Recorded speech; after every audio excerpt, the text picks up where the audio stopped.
Welcome back, fellow listener.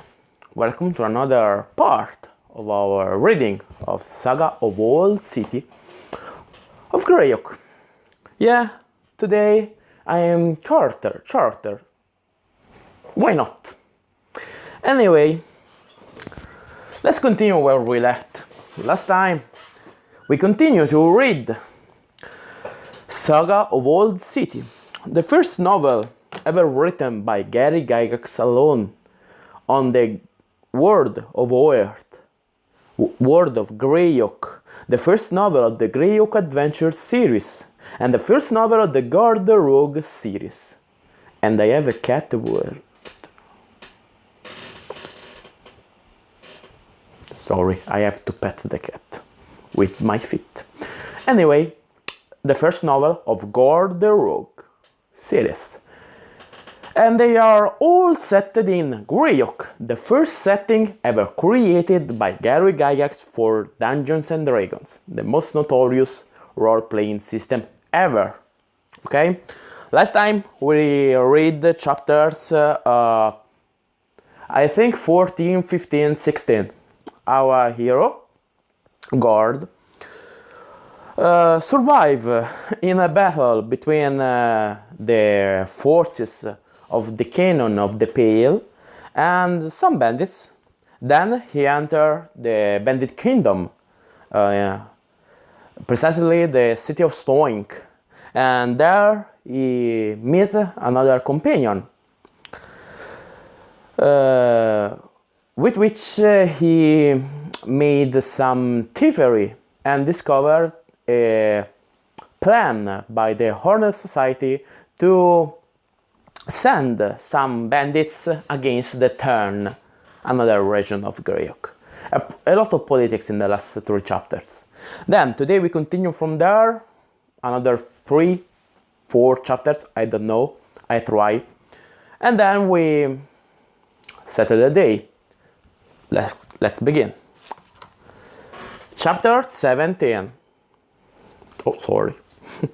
The great hall of the Lord Mayor's palace was aglit with candles and flambeaux. The crowd within was a sparkling array of the elite of Stoink. His authoritative lordship Dahili led the festivities, and with him were the various world leaders, clerics, guildmasters, and other officials who were his leaguemen. Attendant to all, of course, were entourage of guards, retainers, servants, and females, grand ladies as well as other sorts. The 100 important men with thrice that number of others in service to them, plus the palace guards and staff, nearly filled the huge chamber.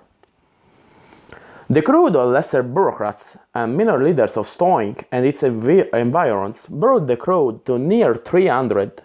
Long trusted tables were arrayed in the hall, and these boards groaned with the weight of the food and drink upon them. The majordomo slammed the ceremonial staff down on a wooden platform constructed so as to issue a booming sound when so struck. At this sound, minstrels ceased their strumming and singing, and jonglers ceased their tricks, as did the capering jester.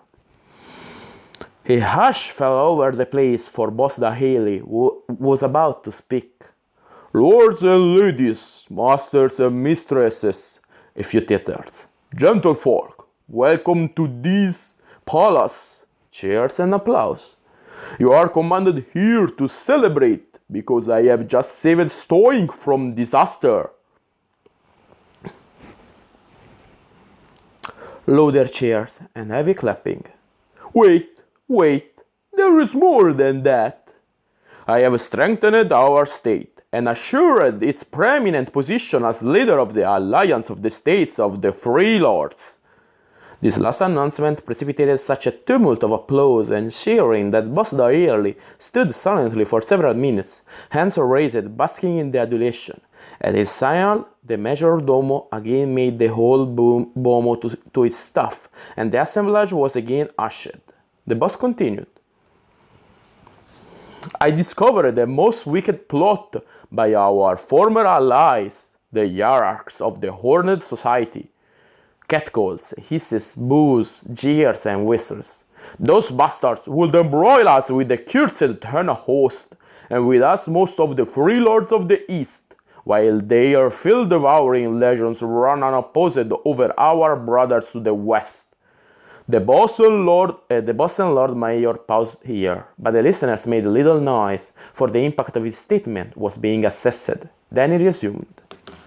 I discovered the scheme and brought its leaders that low. The agents of the Gygax were here. Yes, here, in Old Rune. They are dead now. Their war chests are part of our treasury. And the men-at-arms they recruited with deceit and lies now serve me. Soon arrive with them to Rift Crag.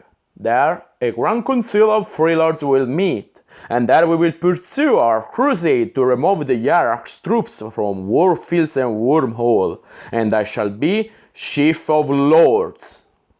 Direly beamed as a storm of wild jubilation swept through the crowd and filled the hall with such noise that even the most strenuous beating of the mace butt on the drum boards could not be heard above the din.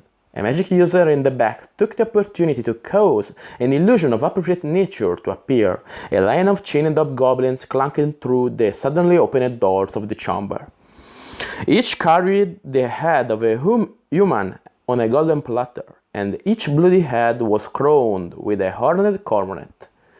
This file of captives and grisly trophies was guarded by huge soldiers in black armor, armed with halberds and wearing the blazon of Stoink, a white field embellished with an azure band, and a golden spear superimposed over all. As this procession entered, the heralds blew silver trumpets, likewise decorated with armorial bearings. The throng waited as everyone turned to watch the spectacle. The audience applauded when the hobgoblins' captives hurled their heads down at the table before the boss, and each gory pate dissolved into a shower of golden coins and rainbow-hued jewels. The mace drummed again. The illusion vanished, and the onlookers were again silent.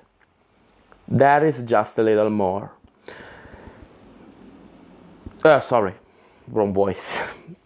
There is just a little more, dear peers and subjects. I did not accomplish this all alone. Faithful men served to assist, and we are here not only to celebrate my triumph, but to share with these subjects our glory and accomplishment.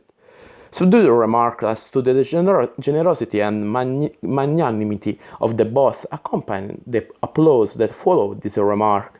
The honored guests of the revel are here, near me. I present them to you all. Gellor, a marksman of our Thieves' Guild, and his associate, Gord, a free-sword elite of Leeks, and likewise a member of our guild. It is our decision that each be given honor hereafter as deputy bailiffs and subalterns of the constabulary guard. There was polite applause and a few raised eyebrows at this, for the boss never gave out such position unless something big had been done by the recipients. Deputy bailiff status literally meant a license to steal, and that office, as well as that of the guard, bore remuneration that even after payoffs and kickbacks would amount to 5 or 6 lakhs a month, for no work. The pair, now standing and inclining their heads, bore watching by each of the assembled officials, either as potential rivals or possible climbers whose friendship could be useful. Okay, yeah, I have a lot of disorder here, sorry.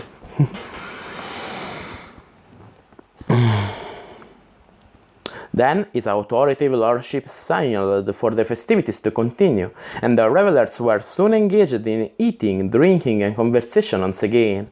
Gord was seated next to the most beautiful woman he had ever seen, and all of his attention was on her. Eva League was her name, Lady Eva League.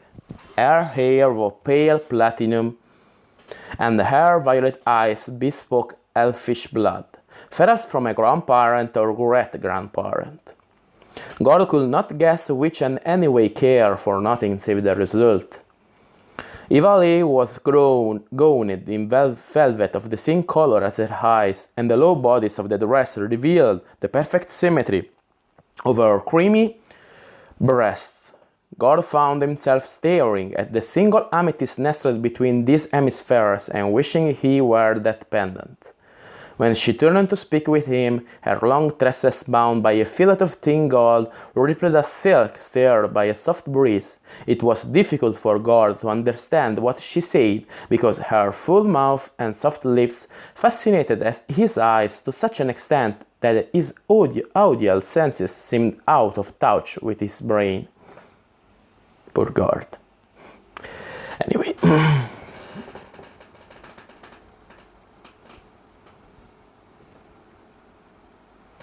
Good. Now it's better. I must center it. The young woman's face was somewhat drawn, however, and Gord saw great sadness behind the beauty of her eyes. Leeks demonstrated no particular enjoyment of the banquet celebration, no happiness in being at the boss's head table, no pleasure at the flirtation and compliments from the officials and influential men who sought her attention. Gord wanted to be alone with her, and they finally decided to give voice to his thoughts, in the hope that he could improve her disposition, and give himself some pleasures too, by taking her away from the table. "May I ask your ladyship to stroll in the park gardens?" he said, a bit nervously, in spite of himself. "You must ask her lordship daily, for I am his charge, and unless I have his permission I can go nowhere," she replied with a faint smile. Did her flute-like voice offer hope or discouragement? Gord was uncertain, but he determined to play it out.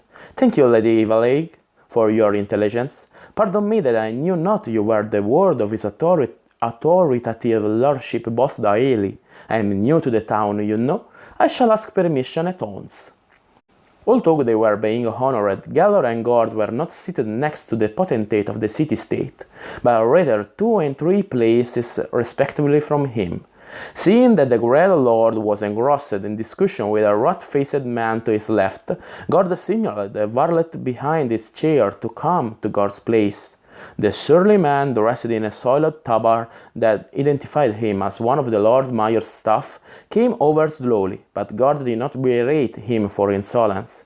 Instead, he slipped the common into the fellow's hand and whispered instructions in his ear. The servant grinned, nodded, and went back to his station. A minute later, the fellow managed to slide into a pause in his master's conversation and murmur Gord's request. Boss Daily turned and met Gord's eyes. He was smiling broadly, but Gord read hard assessment in the gaze. Then the varlet said something else in his master's ear that made Lord Daly's red jaw shake with laughter.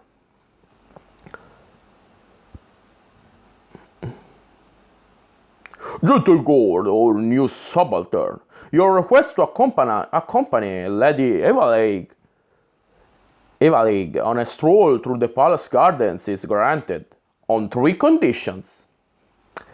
Everyone else at the table turned to stare at Gord. Evidently he had done something amiss, but he was not abashed. He responded quickly and firmly. "Your conditions, my lord, are my orders." "Well said, lad. Here are our orders then. First, her ladyship must agree." At this everyone looked, although Gord was sure that there was jealousy behind some of the mirthful expressions. "Second, you must guard her from all harm and return her to us immediately after your exercise and fresh air are done. Third and last, you must return her intact, for she is a virgin, and without her maidenhead her value to us plummets." At that, raucous sounds, ribald laughter, and red jests filled the wall of the great hall. Gord, surprised at these statements, was slightly amused himself, until he saw Leeks' blush of anger and humiliation. There was something here he must learn, and quickly, if he was to attain his most desired goal, the fair damsel's heart, and attendant parts, of course. "Thank you, your authority, This man have a long title, your authoritative lordship. Consider all to be as you command." Then Gord turned and smiled reassuringly at Leeks, saying as he did so, "I seem to be as much a butt of this cruel joke as you, lady. I humbly crave your pardon for unwittingly subjecting you to such discomfort. It is now my fervent wish that I had never asked, But since I have, and his lordship of Stoink has generously given permission, I now ask again, will you allow me to accompany you on a walk of the grounds? It is loud and hot in the hall. Evil Egg searched his face for a brief moment before responding. I thank you, sir, for your kindness, and I most readily accept. They were soon strolling through the gardens of the palace, alone save for a pair of guards following some distance behind, and occasional sentries they encountered keeping their appointed rounds. Gord slowly toward the park with Evil Egg's arm in his, keeping the conversation light and impersonal. She played her part too, commenting on the fragrance of the night-blooming flowers and shrubs and asking Gord small questions about himself. As they entered the grassy circle, Gord stopped and peered upward at the myriad stars and the two moons, the pale one shedding full beams upon them, the small blue one little more than a thin crescent rising. Yes, Grey Oak have two moons. Pretty strange, eh?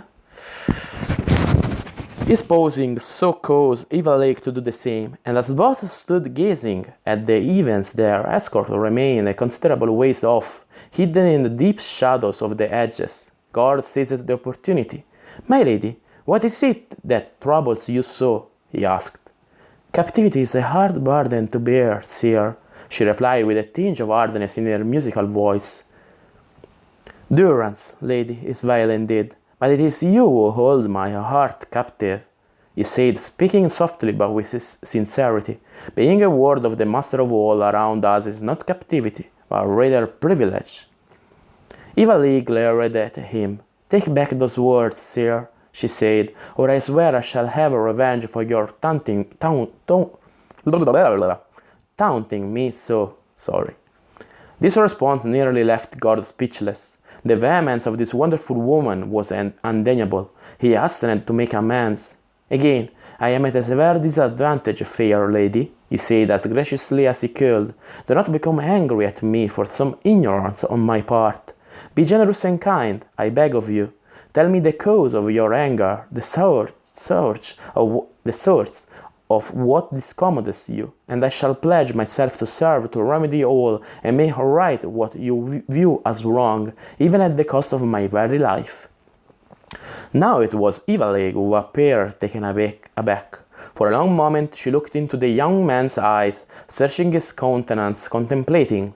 Then at last she spoke. Gord, I may have misjudged you. Know you who I am?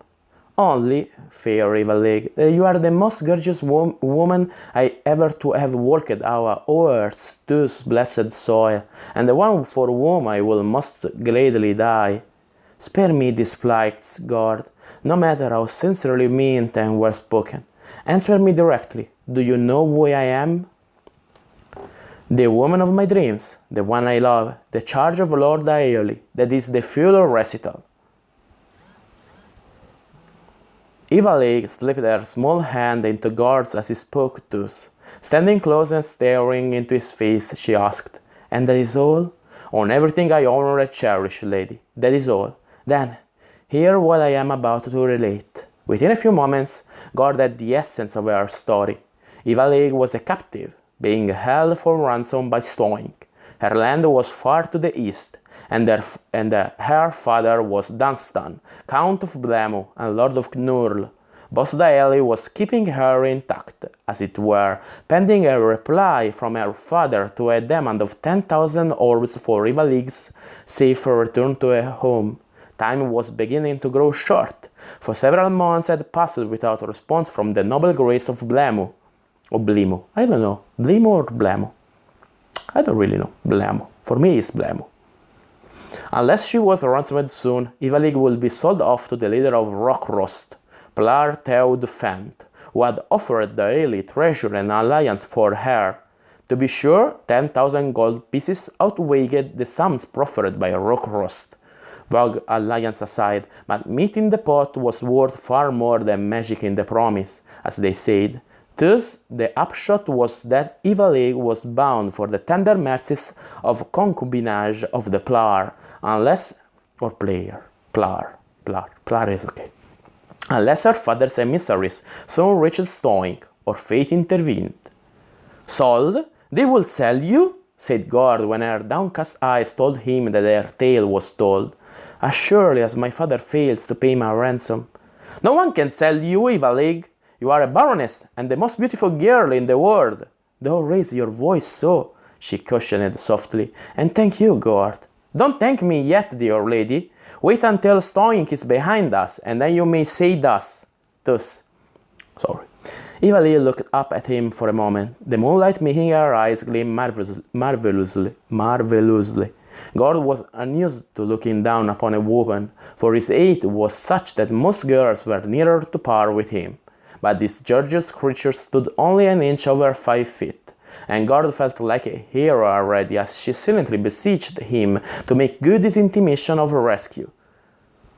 We must return to the palace now, or they will become suspicious, Evalie said, moving away from him toward the pathway leading to the hall. She still held his hand lightly, and Gord moved to retain the contact. When shall I see you again? He asked. Never, unless you make the opportunity, she whispered. Do you think that pig in there allow anyone as young and handsome as you to be near me? Handsome, she had called him that. Gord felt as though he were floating above the ground, as tall as a Titan. I shall soon devise a way then, he responded with great vigor. I'll pray it is so, Evalie said, and gave him a soft little kiss on the cheek, so swiftly and briefly that the guards did not see, and even Gord was uncertain for an instant that it had in fact happened. We approach the sty, so I can no longer be civil, but you are my champion.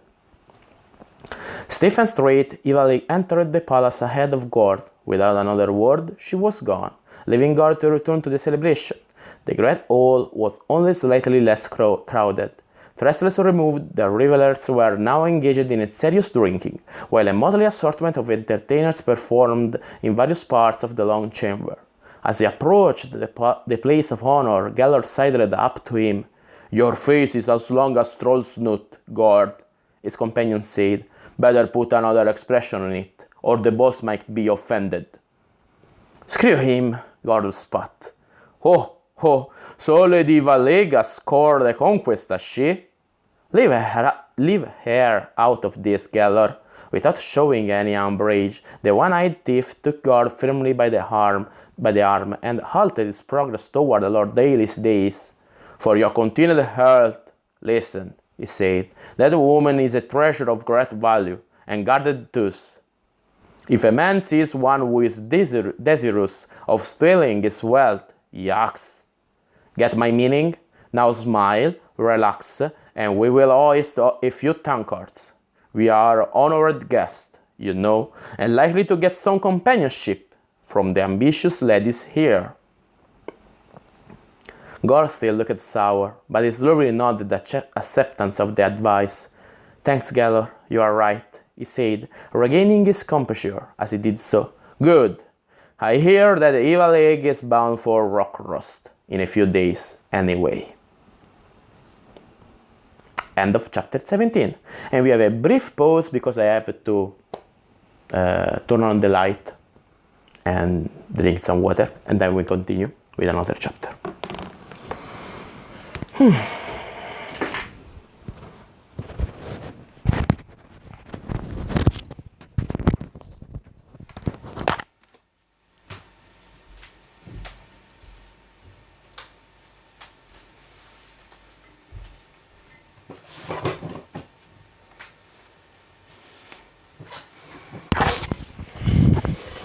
Okay, now there is more light.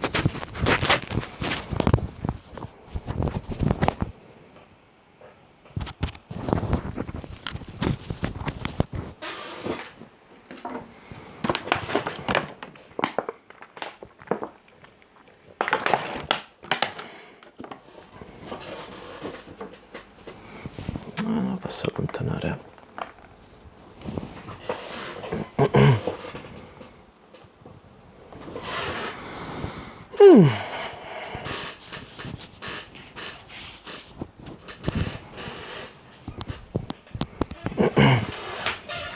Good.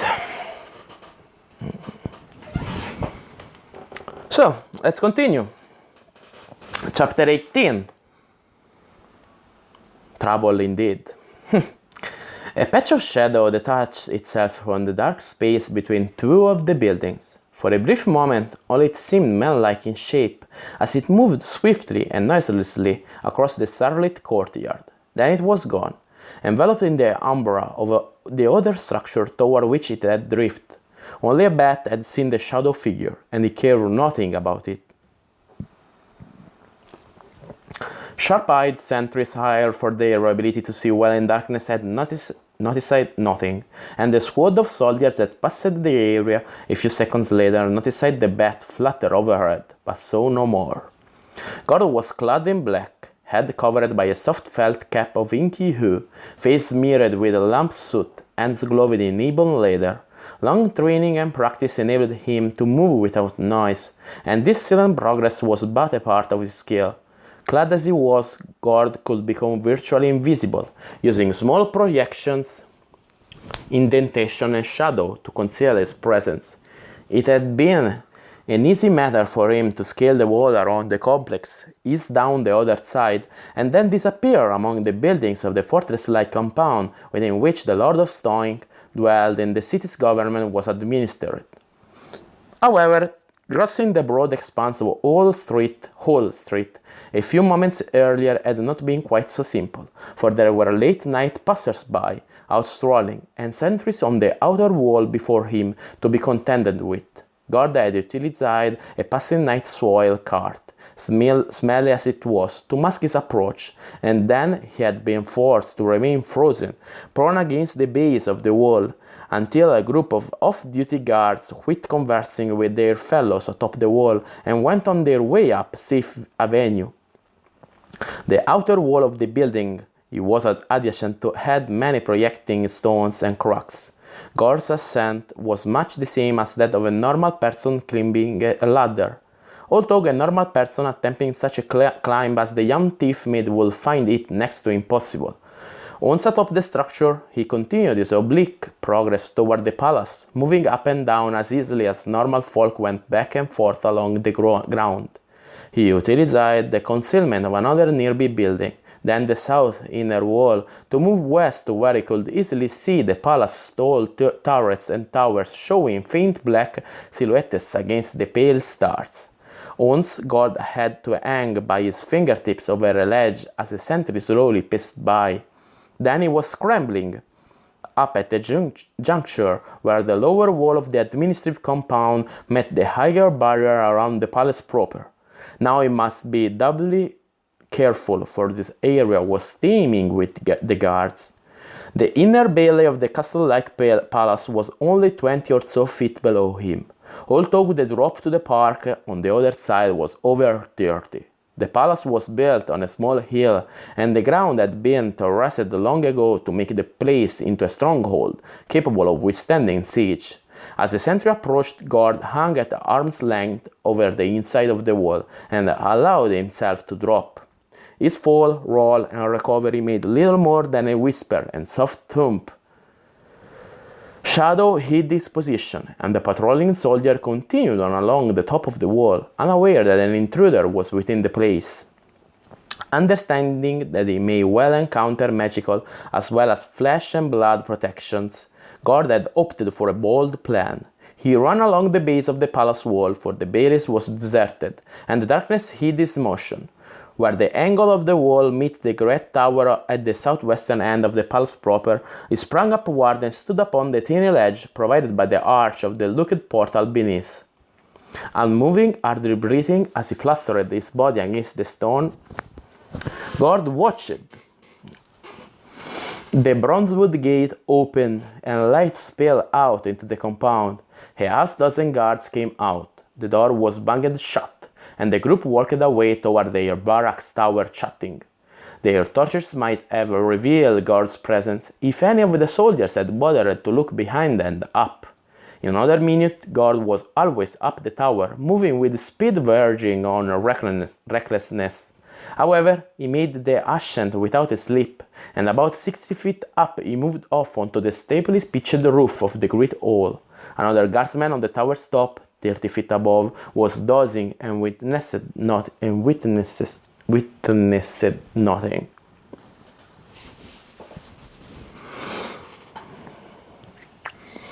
Posing near a small turret at the northeastern end of the roof, Gord silently unstrapped his ebon-hued backpack. He pulled a dark cloth out of it and carefully removed all traces of black from his visage.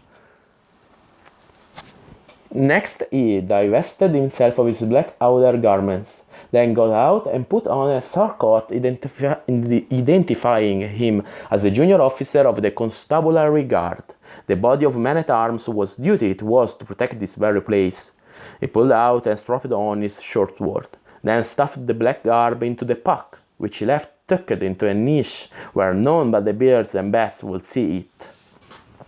Now, for the hard part, he talked, taking a deep breath and thrusting open a small door that gave into a circular room. "Rotten rally shads!" a dice-playing guardsman exclaimed at Gord's sudden appearance before him. The three other men seated at the rogue table looked equally taken aback. "Who is in charge here?" demanded Gord, looking angry and official.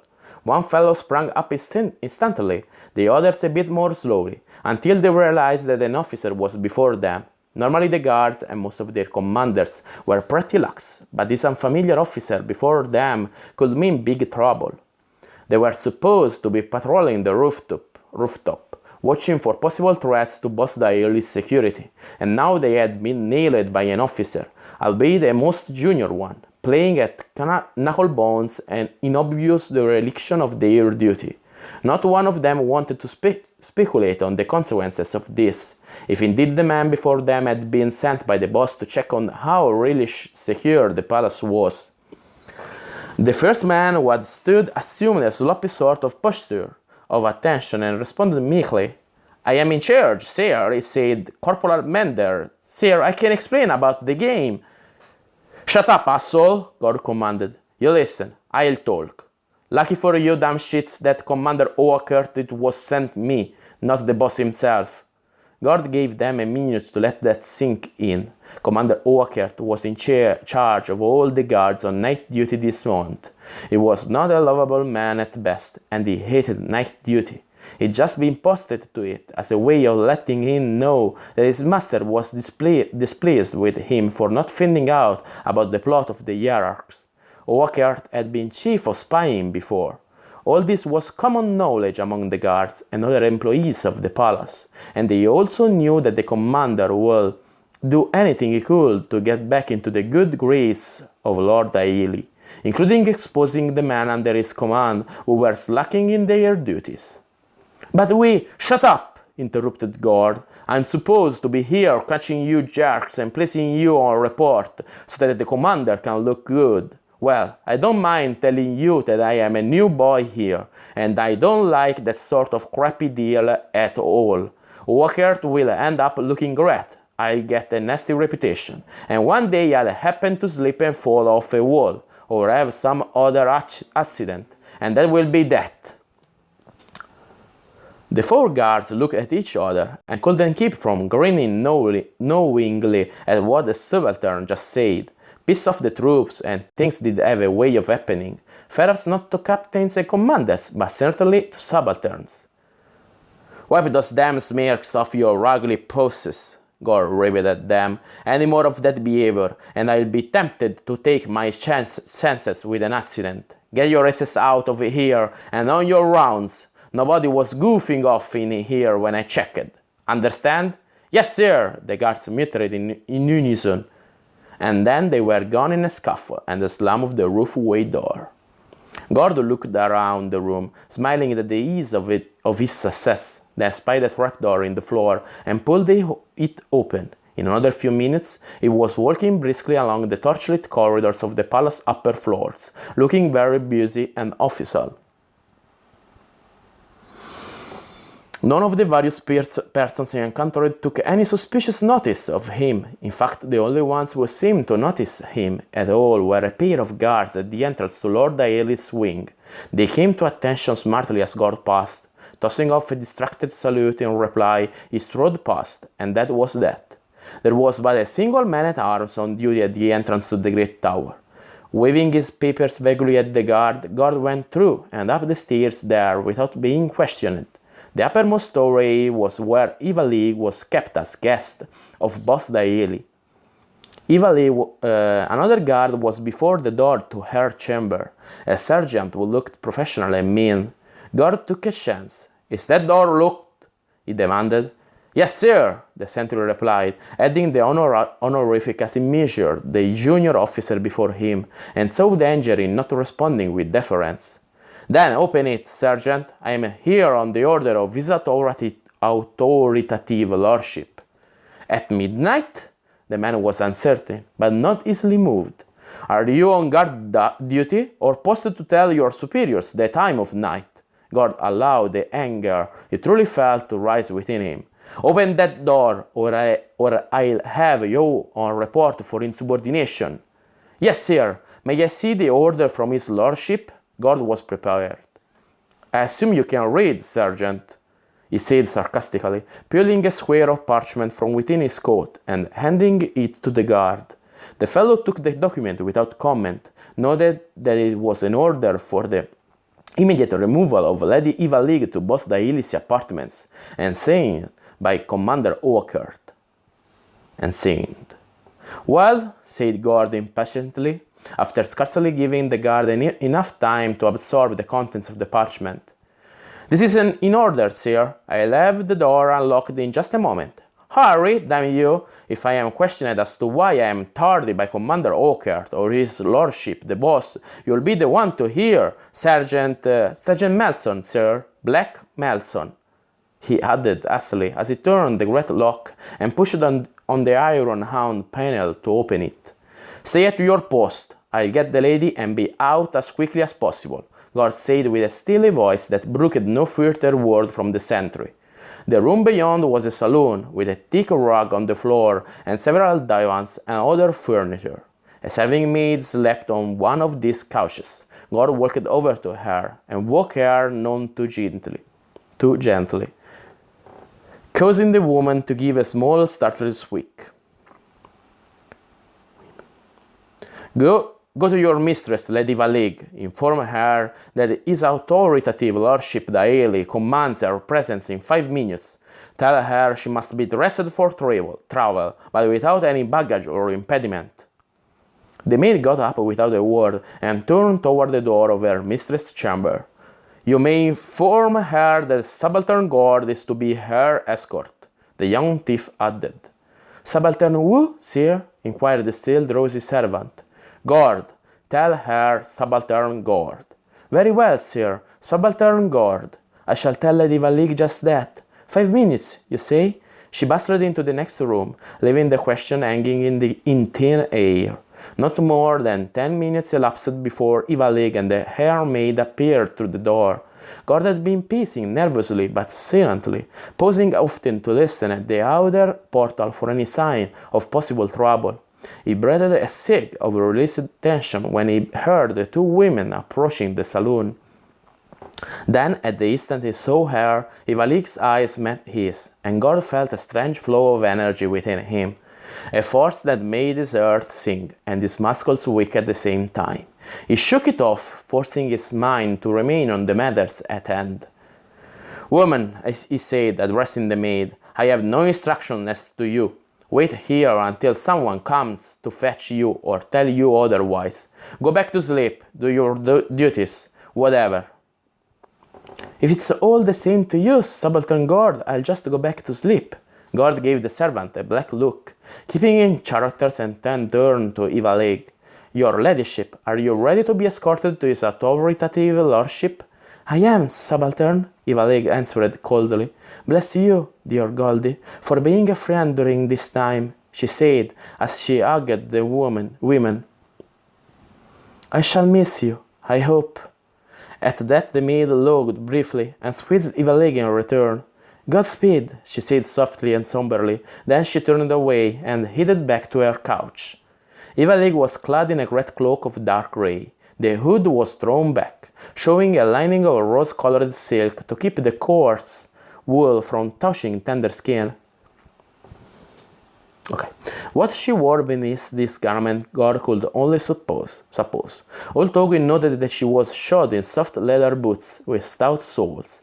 Again his eyes met hers. Well, soldier, are we to stand here and keep Lord Daily waiting, or are we to get on with it? This way, your ladyship, God said with a slight wink. We must hurry, we are late already, he added as he pulled the door open. The guard outside the door allowed them to pass his station, but after closing the door behind them, he took a couple of tentative steps along their route, as though intending to accompany them. Upon hearing the unwanted footsteps, Gord paused and looked back over his shoulder toward the guard. Remain on duty here, Sergeant, until you are properly relieved, he barked. Yes, sir, the fellow answered briskly. He gave Gord a salute and returned to his post. Come along, your ladyship. The boss does not wait well, said Gord as he picked up speed down the stairway. Ivali's feet fairly skipped to keep up, and she squeezed his arm tightly, not entirely for the purpose of keeping the peace.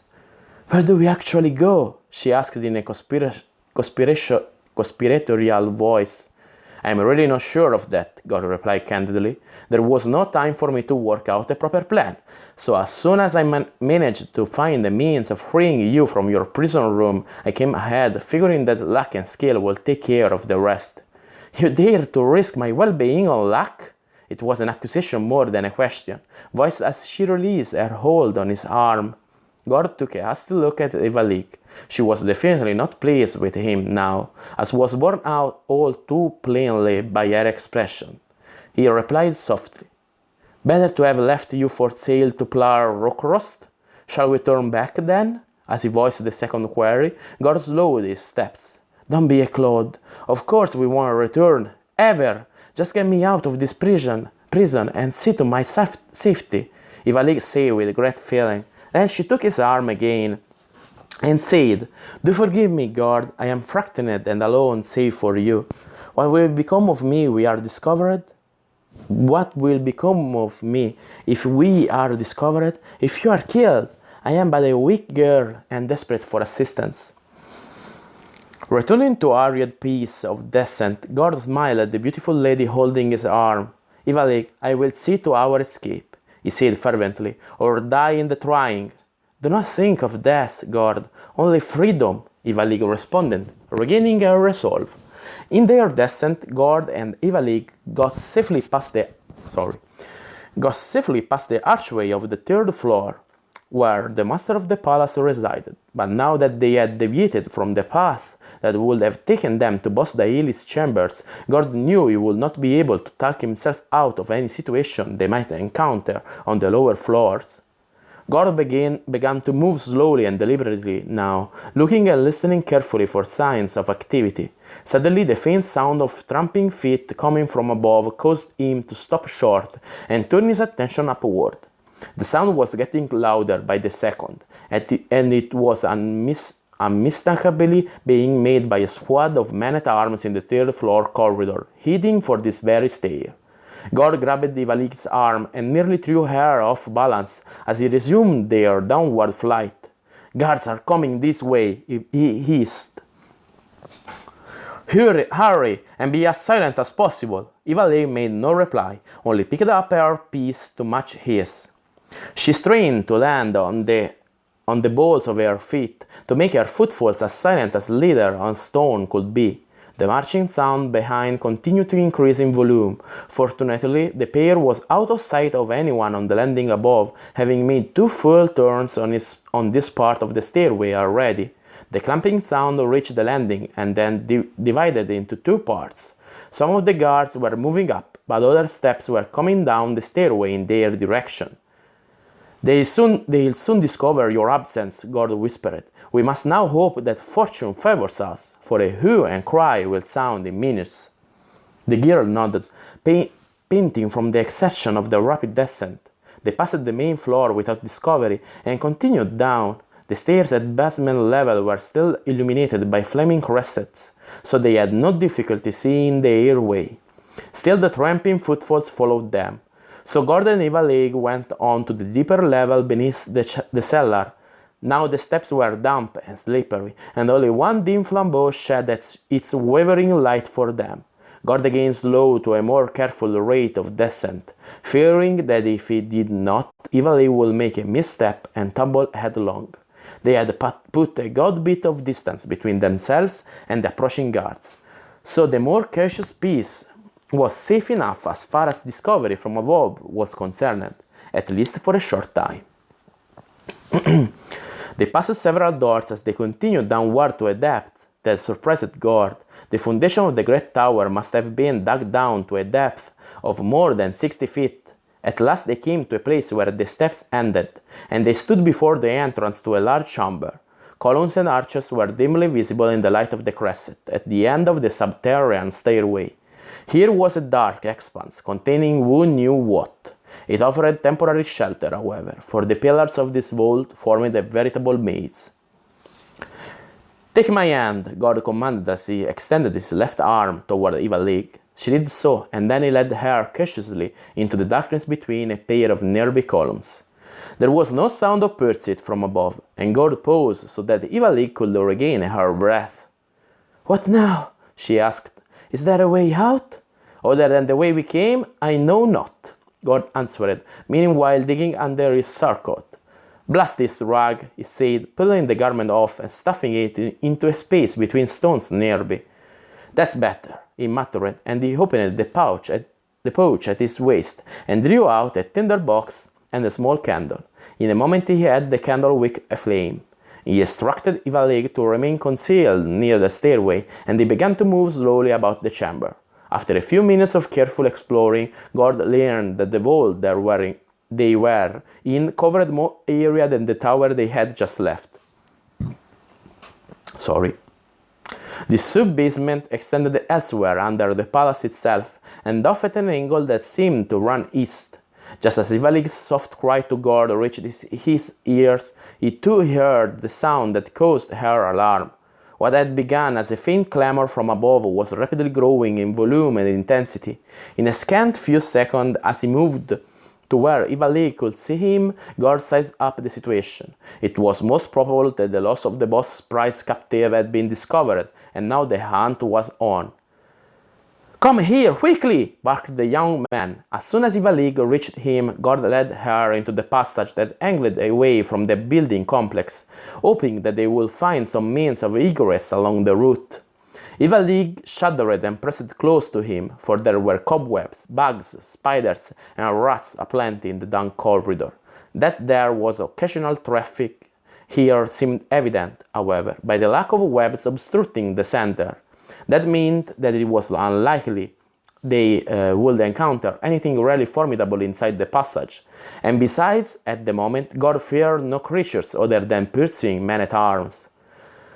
The candle flickered uncertainly in the breeze caused by the air movement, and its illumination was feeble at best. Despite this, they traversed several hundred feet of the passageway without mishap before being brought up short before a rusty iron door. Recalling the layout of the palace, Gord guessed that they were at the base of the middle tower of the wall that formed the compound of the fortress. The door was meant to be barred on this side, but the iron rod was simply leaning against the wall of the corridor. Gord tried to pull open the small portal with as much effort as he could muster, but it would not budge. It was certainly held fast by a bar on its other side. Shrugging, Gord picked up the unused rod and rammed it in place. "That should prevent unwanted visitors from this end," he said with forced cheerfulness. "Now we had better backtrack and look for a door we can get through." Ivalik's grim expression melted into a thin smile for a moment as they began retracing their steps. After they had gone only a few dozen paces, they heard from ahead the clang of bare steel on stone, followed almost instantly by a great hammering at the iron door behind them. There were guards coming toward them, and soldiers from the tower beyond assaulting the barred portal. They were trapped. "Lie flat on the stone beside me, now!" Gord said as he blew out the candle. A glow was visible ahead, the light of several approaching torches and lanterns. The gear complied with his order instantly. Men could be seen with the lights now, just entering the long passage. "What are we to do?" Ivaleg wailed in a faint whispering voice. Good question. "Take my hand and crawl," Gord told her. "Use your elbows and knees. Keep your body down." Gord headed for the bewebbed wall of the corridor, trying to disturb as few of the ancient cobwebs and freshly spun silken networks as possible. "It's no use, they'll find us," moaned the Gore. "Hush, and don't give up yet," he reassured her. "There's plenty of chance they'll overlook us in here." Then he looked ahead and saw guardsmen thrusting their flaming brands to either side of the corridor. As the knot of soldiers progressed toward them, this slowed the pace of their pursuers, but the process made certain that no one would go unnoticed in the curving recesses of the arched underground tunnel. Shadows and webs, the only allies they had, will provide no obscurement for thief or damsel. It was time to come up with another strategy. "Turn around, get as close to the wall as possible, and keep up with me," Gord hissed as he swayed action towards. Left shoulder against the rogue stones, he began crawling on his stomach back toward the iron door. He paused for a second, and Ivaleg ran into his feet. She had followed the soft sounds of his movement remarkably well and quickly. "Ouch!" she said involuntarily at the contact, as much from surprise as from pain. "Shh! I wanted to make certain you knew where I was. Let's move again, now," he said as he resumed his worming movement.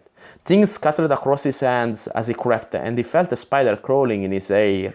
From the stifled gasps and faint rustling noises coming from behind him, Gordon knew that the girl was experiencing the same unwanted intrusions.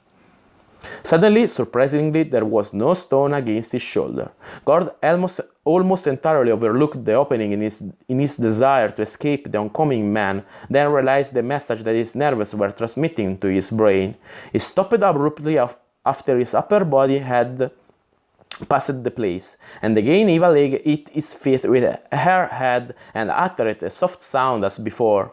"Back up about 2 feet! Quickly!" Gord whispered sharply. Gord could not make use of the light from the torches and lanterns of the men-at-arms stretching the passageway, for they were, fortunately, all things considered, more than 100 feet distant yet. So he used his hands to explore the perimeter of the opening, and they told him it was a rectangle about a span high and perhaps a little more than half again as wide. It seemed to slope slightly downward, as near as he could tell by reaching into it as far he could. It was low and narrow at the entrance here, but about a foot beyond it seemed to open into a rounded pipe, probably a drain for this place. He knew that his size and scales would enable him to negotiate the passage easily, and Lady Ivaleg was fortunately also slight and slender, although Gord suspected that her bosom and rounded posterior might pose some problem. "What have you found?" asked Ivaleg, a hint of panic in her voice. "This is our way out, my lady. It is a small hole, but it leads to a safe place. I'll crawl through first. You come as close upon my heels as possible, but be cautious of my kicking feet when I turn and enter. As soon as my legs are through the opening, follow me with all speed." Without waiting for a reply, Gord turned his body and wiggled his way through the opening. In just a couple of seconds, he was clear of the rectangular opening and into the somewhat more spacious pipe beyond. He crept ahead farther to make room for Ivaleg, whose breathing indicated she was laboring to get through the small hatch's hole. Then, just as he was hoping it would not happen, "I'm stuck!" she cried. "Help me, Gord!" End of chapter 18. Climax! Okay, good. We make another brief pause. I have to close the door and then I return. And okay, good. And after that we continue with another chapter. A long one, 15 pages. Damn!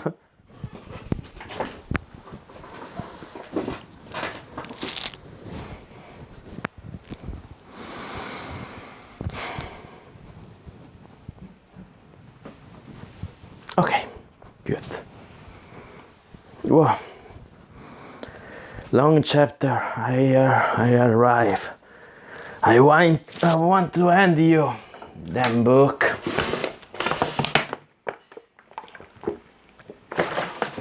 Wait. I have an idea.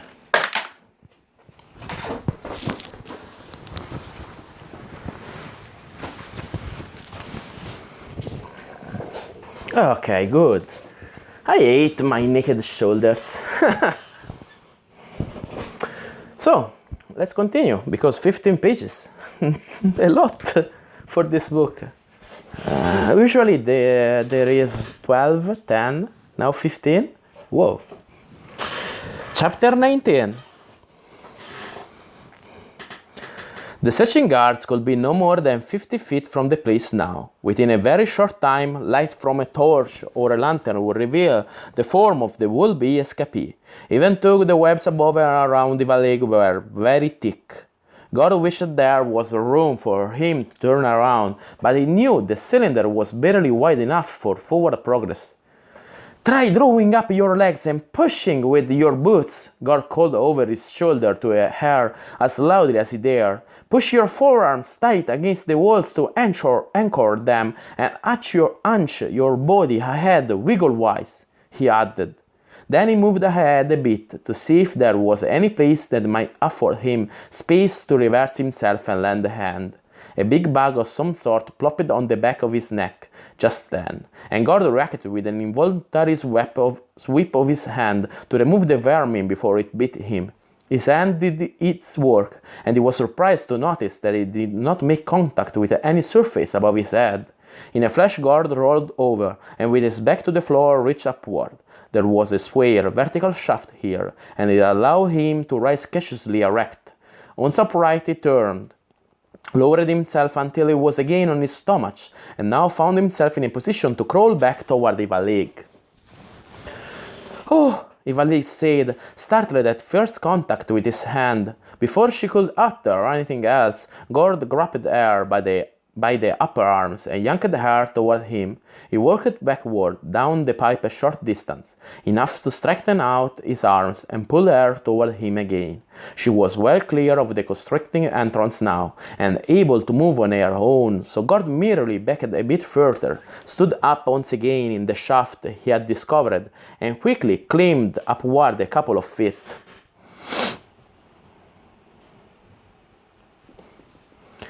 "Gord, where are you?" Ivalig whispered into the darkness. "Psst!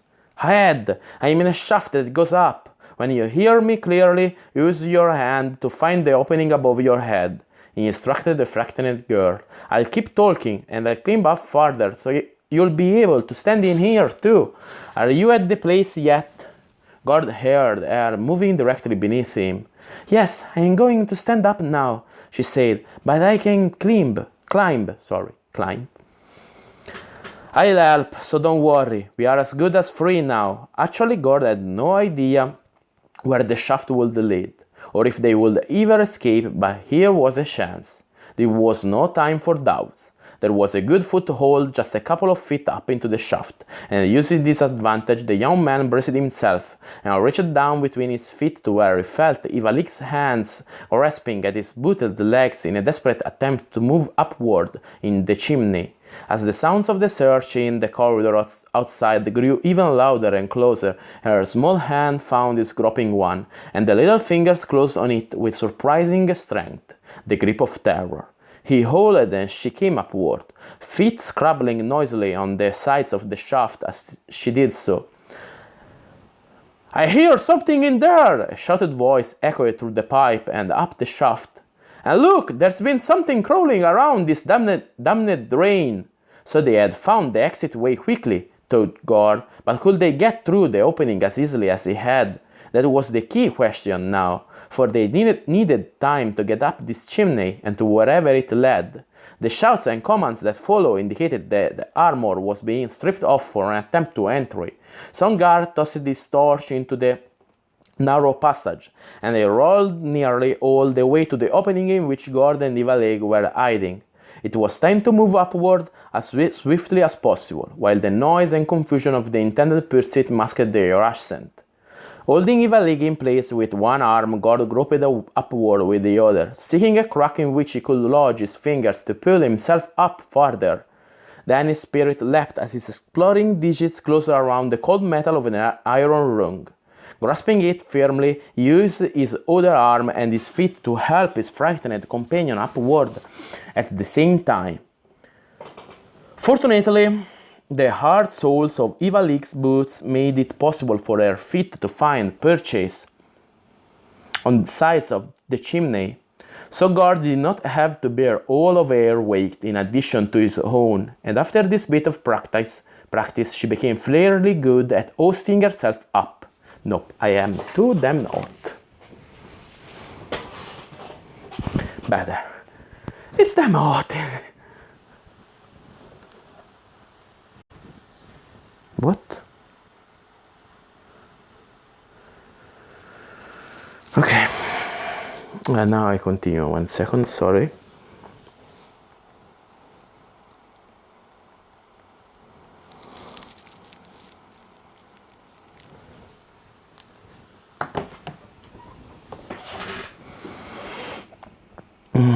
The pair clambered up until Gord's waist was opposite to rung set into the stones of the wall, and the top of Ilalik's head was even with his shoulders. Thanks to the faint illumination afforded by the torch, Gord discovered another metal rung about 2 feet above the first one. It was seemed to be the start of a ladder arrangement that would enable them to ascend more easily. The sounds from beneath them were louder now. Someone was in the passage, but no sooner had fear begun to rise in his throat than Gord heard a deep voice cry out, "I'm stuck! Push!" Gord allowed himself a slight smile as he grasped the second rung and boosted himself up another few inches. As he did this, his shoulder pushed against a projection on the wall opposite the rungs. The projection pivoted smoothly upward under the pressure he had accidentally applied.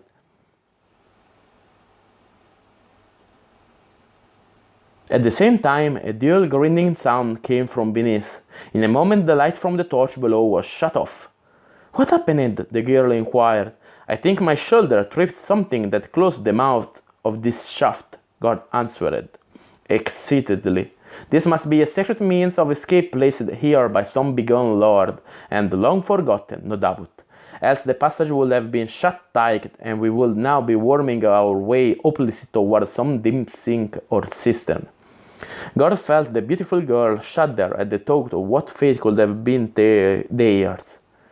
He helped her move up until her feet were braced against the lowest of the metal rungs. Then he felt his way a few feet farther upward, confirming to himself that the metal bars did indeed progress up the chimney, and that they were strong enough and anchored well enough to hold under his weight. The thoughtfulness of the builder in making them thick was appreciated by Gord.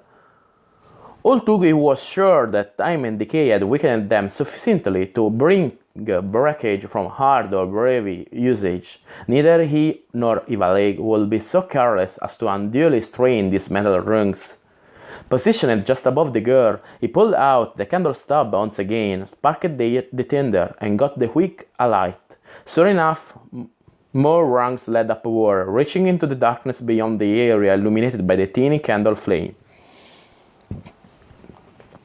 "I'll ascend slowly, one rung at a time," he told Ivaleg. "You climb just behind me, being careful not to place all of your weight on any one rung, and holding firmly so as not to slip or fall. Do you understand?" "Yes, I can do it easily here. This is just like a ladder." Ivaleg sounded slightly hysterical, but she climbed calmly enough. She also climbed quickly. Sorry, I have to check the hour. Okay. So that Gord was forced to stop looking back to watch out for her and instead devote his attention to keeping a good piece ahead of her. The shaft led them up no more than another 30 feet. Then it opened into a cylindrical cell about 20 feet in diameter, the vertical passage coming out about 3 feet from the base of the wall. The center of the cell's domed ceiling was about 8 feet above Gord's head. There was nothing in the place except a tangled heap of old, filthy rags lying a short distance from the shaft opening, and an ancient lantern a few feet away to the other side. The latter still held the remains of a thick candle. This Gord sat burning with the small taper he held, extinguishing it as the larger one came to life. Larger. Well, anyway. "How do we get out of this place?" asked Evalik, uneasily as she gazed at the unbroken expanse of stone that formed the walls of the cell. "No place such as this would exist," Gord told her in reply, "unless the builder had made some means of exit. Its purpose is secret escape, and therefore we must look for a hidden means of egress. Unless the entrance is secret too, the rest will not be, lady." Gord explained. "Oh," said the girl, brushing dirty hand against smudged cheek. "But how do we find the secret means of leaving this tiny place? The air here is bad. I can hardly breathe, and the walls seem to enclose and suffocate me. Help me look for marks on floor or wall." "Which could mean stone moving on stone," Gord said as he put down the lantern near the center of the chamber. "Don't worry, it won't take long, for I am skilled in this sort of thing, being a thief." Gord too noticed that the air within the room was stuffy and stale. It was damp and reeking as well, and he suspected their breathing and the flaming candle helped to make it worse. So there was more than one reason for them to hurry. They might still be pierced from below if there was a way to open the chimney from the other side, and certainly they had to get out of this chamber before the bad air overcame them. Both of those facts seemed almost immaterial to Gord at the moment, however, for something else was creeping over him. Gord's spine crawled, and an insufferable sense of foreboding seemed to weigh upon his well-being, almost as if the cell were indeed contracting, closing in to crush and entomb them both. What was wrong? There was a faint stirring behind him. Gord spun, cat-like, his hand going instantly to his dagger. There was a little puff of dust just above the pile of wrecks. Had some air blown just then? Evalik was already busy inspecting their prison, working the area of the chamber farthest from the pile of rags, and she seemed oblivious to any incipient menace. Gord scolded himself silently, shrugged, and set about to join her in the search. His imagination was getting the better of his common sense, and that was no way to get out, he told himself, still no harm in keeping his dagger at the ready. "I will work on the opposite side over here," he said. "Take your time, lady. Better to be certain than miss the clue we must find." Evalik, who was bent over scrupulously examining every inch of the floor and wall in her vicinity, only muttered a distracted agreement. Gord turned and went toward the curving stone across from her. He started to kick the bundle of mildewed cloth near the base of the wall, but somehow he was unable to bring his booted foot into contact with such unwholesome material. The heap actually had a man-like form, Gord noted as he gazed down at it. Too long, too thin, but man-like nonetheless. Then, even as he stared in horrible fascination, the rugs silently twitched and twisted themselves into an even closer semblance of humanity, and from the heap an odor of mold and putrescent flesh wafted its way into Gord's nostrils. Gord took a step back with an involuntary gasp of fear and disgust. The stuff was trying to form itself. Whatever it was, it meant them no good, and they were trapped with it. Fortunately, Evalik was engrossed in her search. She had not looked in Gord's direction for some time, and apparently the stench that arose from the rugs was not potent enough to reach her attention. "I think I felt something," she called, keeping her back to Gord as she spoke, running her hand along an area low on the wall she was examining. "Good work, my lady," Gord replied with a shudder, as the ragged thing flopped wetly in its efforts to raise its upper half. "I'll join you in just a moment." Now the man-shaped clump of rotting fibber was in a position similar to that of a person seated on the ground, arm-like appendages propping its headless torso upright. The legs drawing toward the body so as to enable it to arise to a fully erect stance, and the thick, wormy thing was slowly arising from within that horrible torso, a thing of sickly grey with yellow, pulsing veins visible through its membranous skin. If this worm creature was the head of the rag body, Gord knew what to do. Without hesitation, he stepped forward and swung the keen dagger in an arc, A moldy twist of rugs flew upward, as an arm would to block a blow, but a razor-edged blade cut through the filthy cloth and struck the worm just below the bulbous upper protrusion that must have been its head. Reeking matter splattered the nearby wall and ran down it in viscous, gray yellow strands. The severed bulb fell noiselessly onto the rags and left a fur stain on the fabric and stony touch as it rolled a few feet and disappeared down the shaft. A sag seemed to issue from the heap of rags and almost human sound. Then the whole pile collapsed back into formlessness, making a disgusting swishy sound as it did so. "Gord, what are you doing?" Ivaleg, on hands and knees, was looking sidewise in his direction, over her shoulder. "Stop poking around in those dirty old tatters and help me. I think I have our way out." Gord shook away his horror and disgust, surreptitiously wiped his blade on a bit of the rags and slipped the dagger back into its sheath. As he advanced across the cell, "What have you found?" he replied, pretending nothing had happened, as he picked up the lantern from the center of the chamber and moved closer. "Here!" cried the girl. "The exit is right here! You were right, dear Gord, my rescuer. The place was easy to find." Gord peered at the spot she was pointing to, holding the lantern close and willing his hand not to shake. The entire episode with the Erect thing had consumed only a few seconds of time, but the memory of it would last much longer. After a few seconds of careful scrutiny, Gord managed to make out faint scratches on the edge of a block that protruded slightly from the wall. On his own, it would have taken him hours to detect these marks, unless he was very lucky and caught the striations just so in a good light. Ivalig had not had the benefit of such illumination. Gord looked at the girl with new respect. Perhaps the tales he had heard about health and eyesight were true, in which case thank God for her heritage. "Move back just a little, please, dear lady, and I shall try to find the means by which it is opened," he said to her, and moved to examine the wall with eye and fingers. "You are keen-eyed and clever indeed, lady." "Thank you, sir," Ivalig replied, with a small curtsy and a note of cheerfulness in her voice for the first time since this escapade had begun.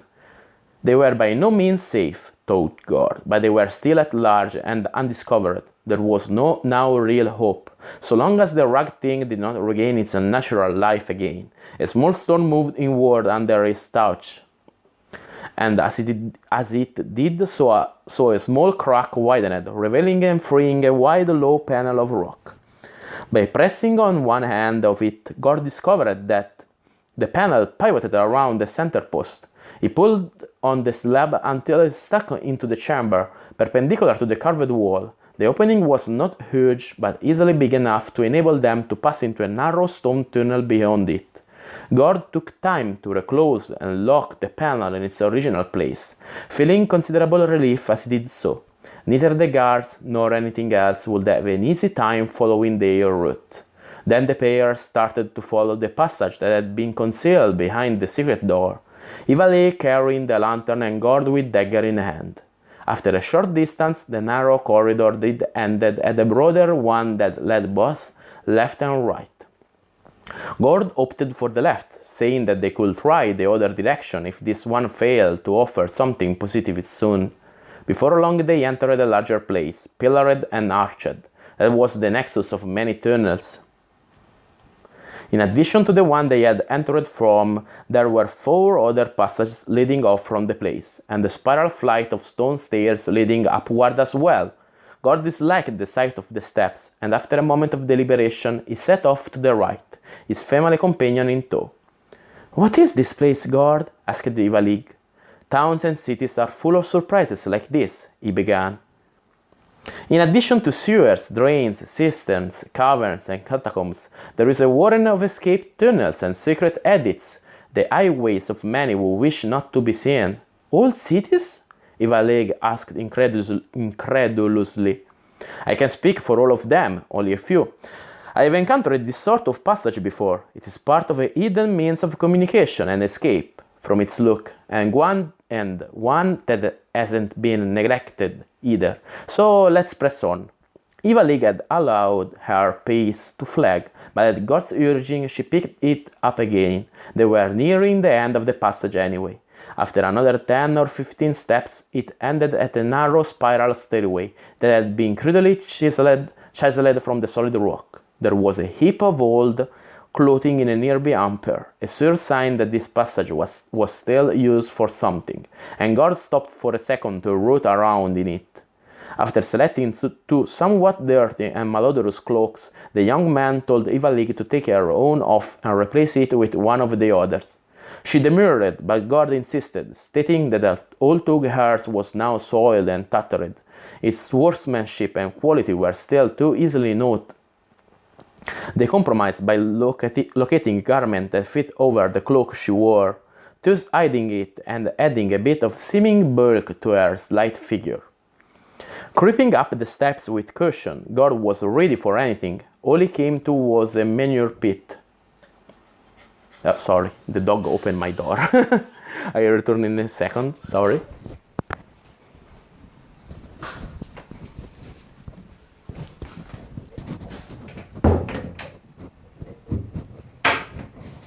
Okay, good, let's continue.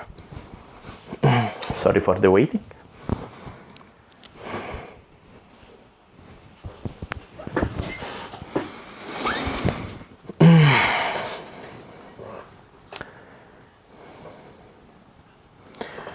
Phew, he said involuntarily when he opened the tiny concealed door that led from the spiral staircase to the dung heap. Now I know why these clocks stunk so.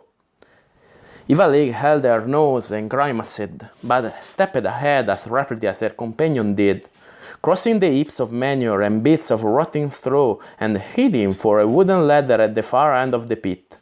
They moved up again, the ascent ending when Gord pushed open a trapdoor and emerged into a wooden shed containing wheelbarrows, spades and forks, and a small cart. The walls of the shed were old, weathered and warped, so here and there holes and cracks could be seen. Gore reached over and shuttered the lantern quickly, keeping only a small slot to cast a little beam of light. By its ray they found the door, which opened at the ground level, into a stable area of some sort. Gord extinguished the lantern and discarded it, finding the moonlight sky to be sufficient for easy travel, and they left the shed behind.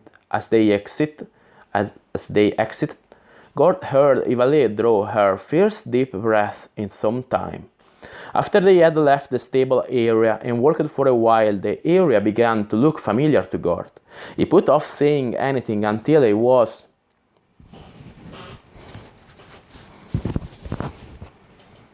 sure, and then exclaimed happily, "We are in Rosworth! I know this area well. Just up ahead is Tannery Street, and beyond is the Amber Stream. We'll go to our right here, and be at the docks in no time." Trying to sound as enthused as he was, Eva League responded, "Yes, I'm free at last. You are my champion, Gord." "Thank you, Eva League, but neither you nor I are quit of Posterior yet. Its route extends here and a long way around too, but now we are about to start on the second stage of our escape." His voice trailed off as they came to the wharf where hides were unloaded. The odor here was unmistakable too, and actually worse than that of the dung they had recently had to tread across. As the girl made a face and held her nose, Gord pulled her closer to him. At the edge of the wharf they worked so as to enable him to peer over the side toward the water below. After a bit he stopped, climbed nimbly down the piling of the pier, and used his foot to pull on a rope tied there. A small skiff attached to the other end appeared under him, and he dropped it lightly into the boat. "Quick now, Eva League," Gord urged. "Sit on the edge of the pier and slide off, and into the boat. I'll catch you so we don't capsize."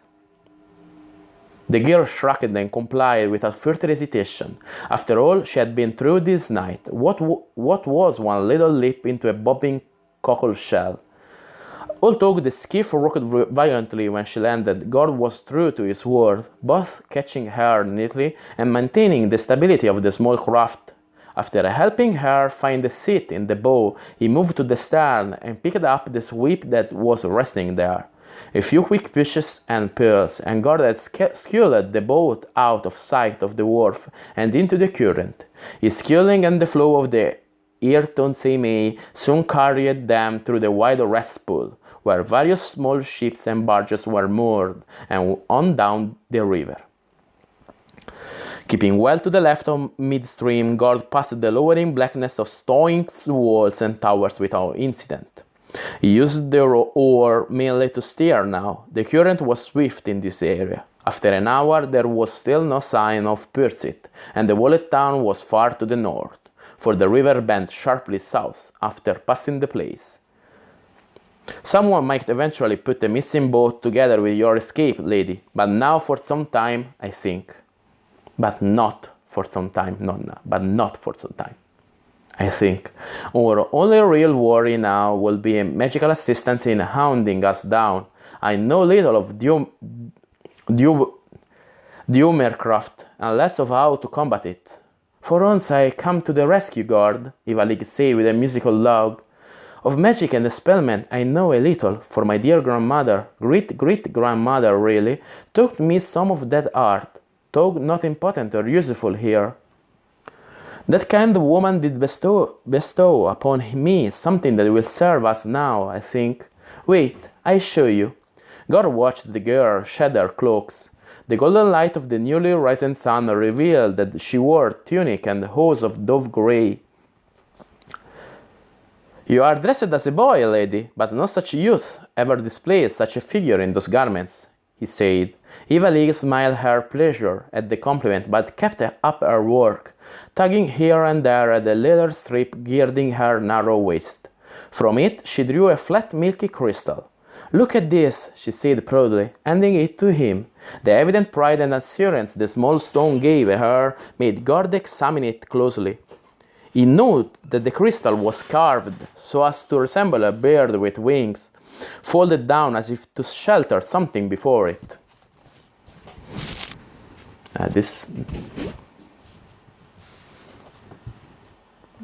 The thing was bound with silver wire, and the silver chain was fastened to it for wearing around the neck.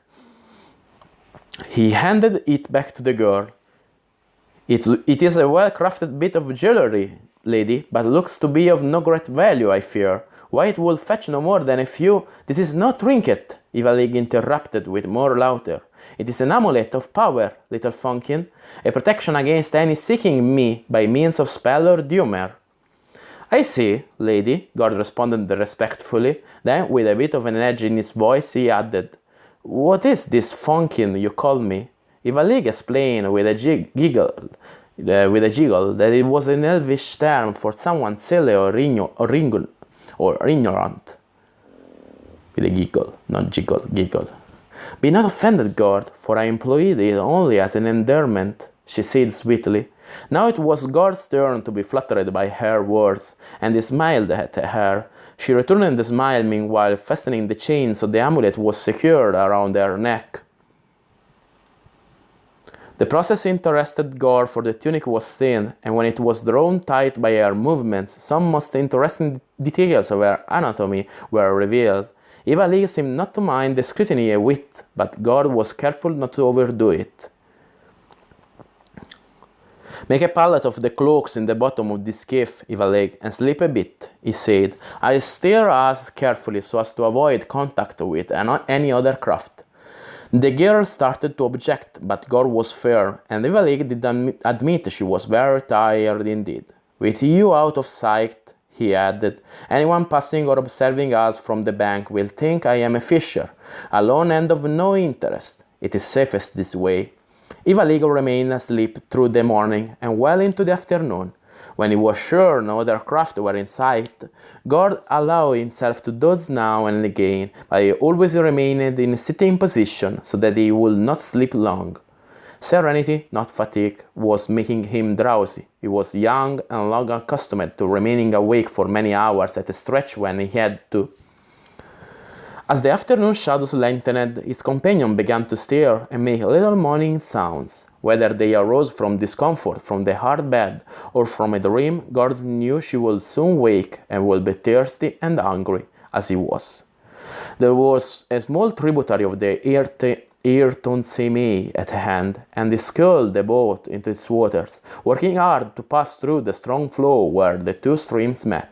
When the girl did awaken a half-hour or so later, he had managed to work their skiff well up the creek to a sheltered bank where willows hung down and hid the boat. As the prow bumped against the shore, Ivalig sat up and looked around, asking where they were. Gord helped her out of the skiff, and soon both were seated on the soft grass beneath a huge old weeping willow. They were famished, and the dry and tasteless rations that God brought forth from a wallet was not much, but it helped to quell the pangs of hunger when washed down with the clear water from the stream at their feet. God closed his eyes for a minute, enjoying the comfortable feelings of a full belly and the yielding rust beneath his tired body. A minute became a few minutes, and "Wake up!" Ivalig was shaking him gently but urgently. Gord's eyes flew open. It was fully dark, nearly lightless here beneath the willow. He had been asleep for hours. "Listen, Gord, someone is coming!" Ivalig's tone was filled with fright. "Yes, I hear," he told the girl, taking her arm and squeezing it in reassurance. "We should be safe enough here if we are quiet." Voices and the clopping sound of horses moving slowly came clearly to them on the night breeze. Peering out from the shelter of the drooping branches, Gord saw several riders outlined against the sky. They were heading for the general area of the copse of willows, but not directly at the place where he and Ivalig were concealed. Soon Gord could count their number and hear what the riders were saying. "Over there, Weasel! See the dead one? Shit! I ain't blind, Mossback. I'm going for it." "Shut up, you two!" a fellow at the end of the file of 8 horsemen said sharply. "You'll wake up some white." "Ah, blow it out your ass, Barl. Nobody or nothing in this godforsaken place to hear," Weasel retorted. They rode past, bickering and bantering. About 50 yards farther on, the men dismounted. Although it was dark night, Gord could discern the goal they had sought. A large dead tree on a small knoll. Whatever business they had there was concluded in an hour or so, and they again passed, heading back the way they had come, but traveling silently now. Gord and Ivalig stayed put until morning. Then he arose and instructed her to remain hidden. In the early light it was an easy matter for him to follow the trail the man had left and see where they had stopped. It appeared to be a camp with an old dead fire. Gord knew no such fire had existed the night before, and it immediately occurred to him that the ashes of a fire would be a good place to hide something. Some further examination discovered little else in the area, so he decided to play his hunch. After a few moments of digging with dagger and knife, one of Gord's blades struck metal. More digging brought forth a cache of silver and electrum, far more than was practical for himself and Ivalig to carry. Gord scooped out several dozen of each type of coin, replaced the ashes on top of the remainder, and made the wall look as undisturbed as possible. This find was truly a boon, in more ways than one.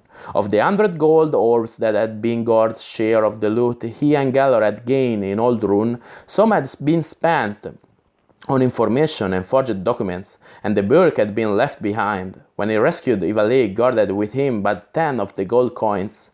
Now he could keep the orbs as security, with plenty of other metal to spend first. The spending of gold attracted attention, and the girl must do their utmost to remain unnoticed.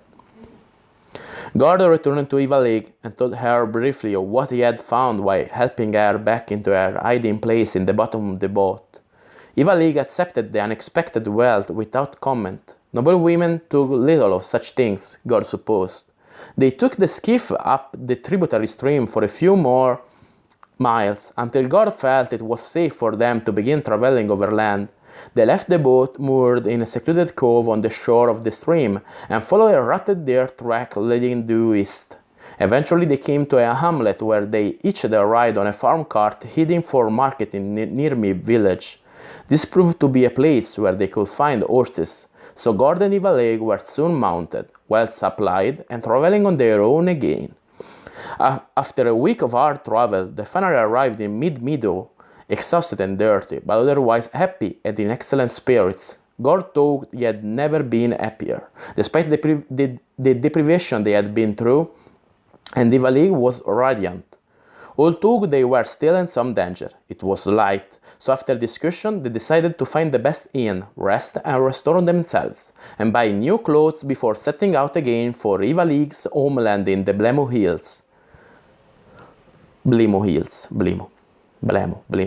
don't know, I really don't know. Blemo.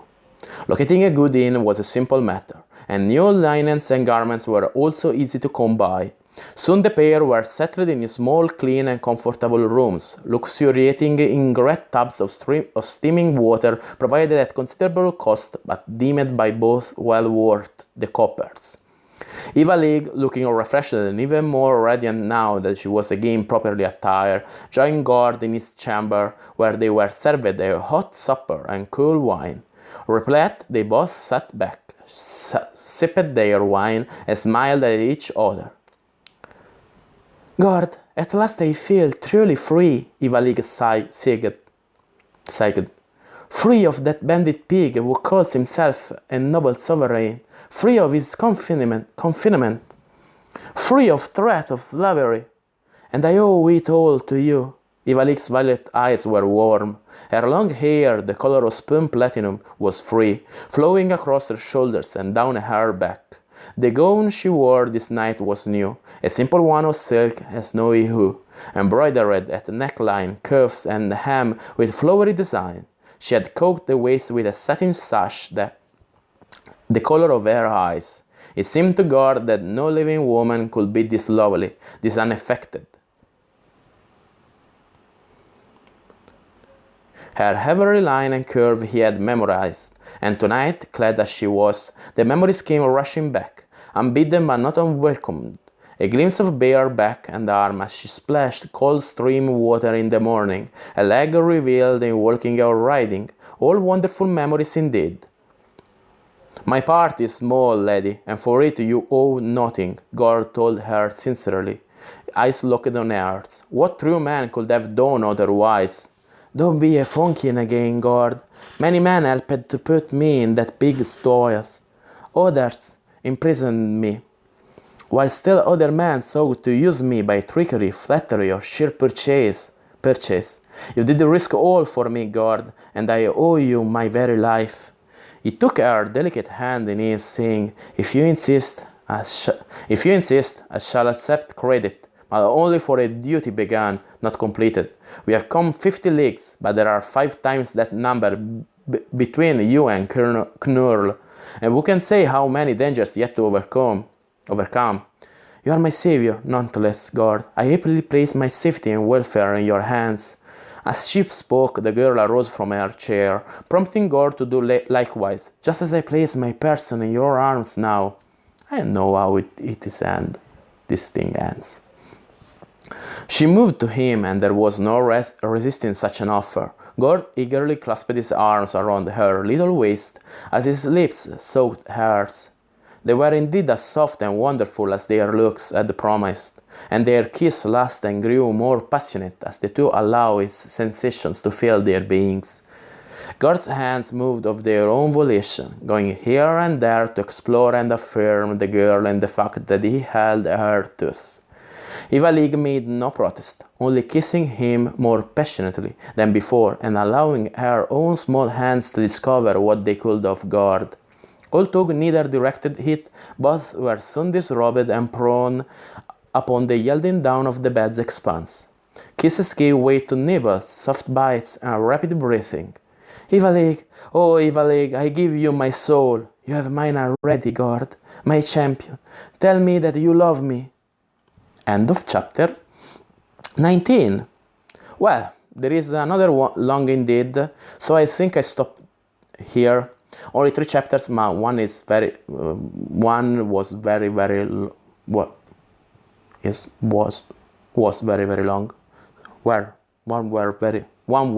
Okay, sorry, some confusion with my English language, sorry. One were very, very long, so I think is enough for today, because it's 6:30. It's almost an hour and 20 I read, so I think it's enough. Next time we continue, also because the chapter 20 is another 14 pages, a lot more, so I ended well beyond 7 o'clock. I don't want to, because I have other things to do. So next time we continue from that with chapter 20, and I don't know, the next. We are past the half of the novel, so I think, well, only a little past. Anyway, for today is all. Thank you for listening me, and have a good evening, have a good dinner, have a good night, have a good, as always, everything. Till the next time, who will be Friday, I think, and bye.